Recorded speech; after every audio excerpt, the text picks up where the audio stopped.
The curve to tube is a new modifier coming in Blender 5.0, and it allows you to create a cylindrical shape or a custom shape around any curve object.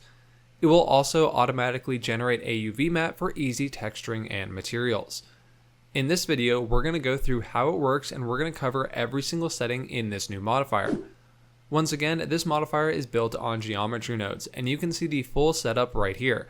If you're like me and barely know anything about geometry nodes, that is okay because all of the settings are right here built in a very easy to understand way. To add this modifier in, select any curve object and head over to the modifier panel.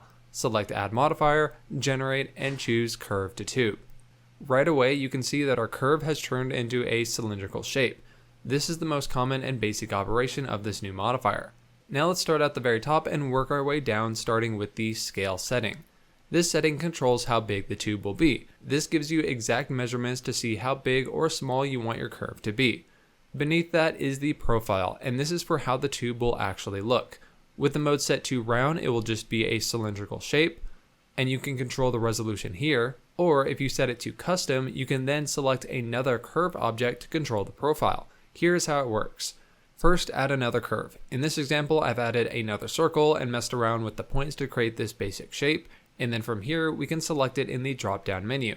Now our curve will look like this all throughout the entire thing.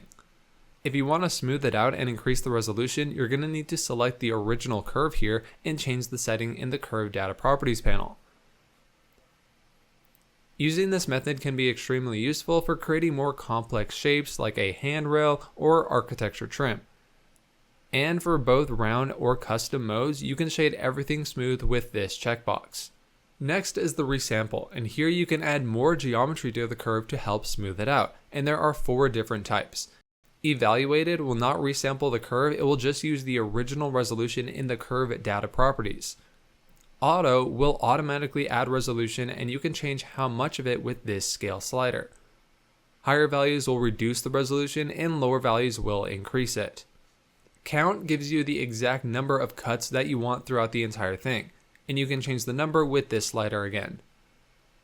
The last one is length, and this will take a distance value and add a new cut for every time it reaches that new distance, regardless of how long the curve actually is. This can be useful if you have multiple curves throughout your scene and you want to keep the resolution consistent across each one of them. Moving on from there is the Caps tab, and this determines what the end of the curve will look like. Flat will just remain completely flat, as you can see there. Round will give the ends a more rounded look. And when selected, you have 3 more options. Merge will actually merge the caps and the curve together, creating a seamless transition. If you don't want the vertices to merge, what you can do is uncheck merge and then select align normals. Align normals is a similar effect, but it keeps the caps and the curve actually separated.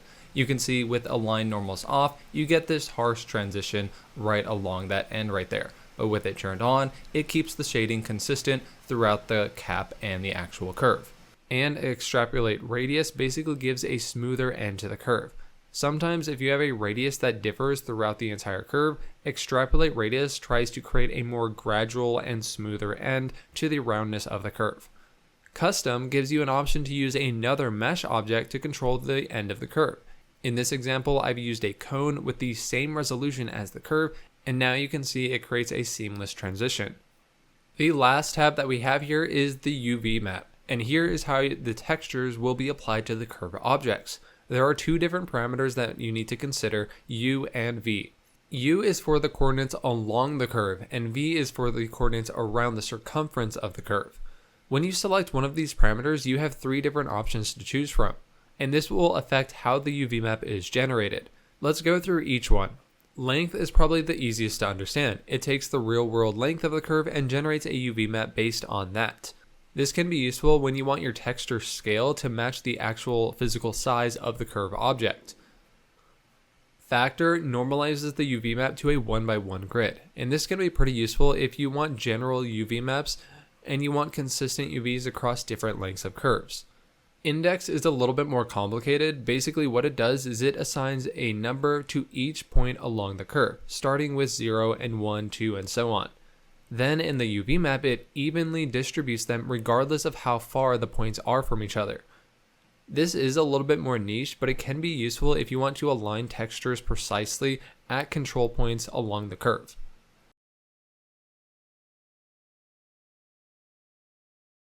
The last setting that we have here is consider curve radius. When checked, the UV map will stretch along the y-axis based on the radius throughout the curve, and you can see that right here. Now that we've gone through all of the settings, what are some ways that we can actually use this modifier to speed up workflow?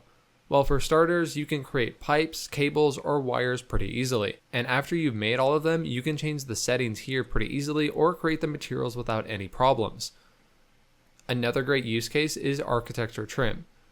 With a custom modeled shape, you can assign it to the curve and create some really nice details pretty easily with very little work. Another cool thing that you can do is add a custom shape and add a brick texture to it. And after changing some settings, you can plug it into the emission socket in the principled shader, add some noise, and then finally add a driver to the X location, which will allow the light effect to go down the curve, as you can see right here. Now, if you want a full breakdown or if you want to grab this blend file, you can find that over on my Patreon. The link is in the description. But there we go, we've now covered every single setting in the Curve to 2 modifier coming in Blender 5.0, which actually releases today. Thank you all to my current patrons for supporting the channel, and if you have other suggestions for tutorials you would like to see in the future, let me know in the comments down below. But that's going to be it. Thanks again for watching, and I'll see you all in the next one.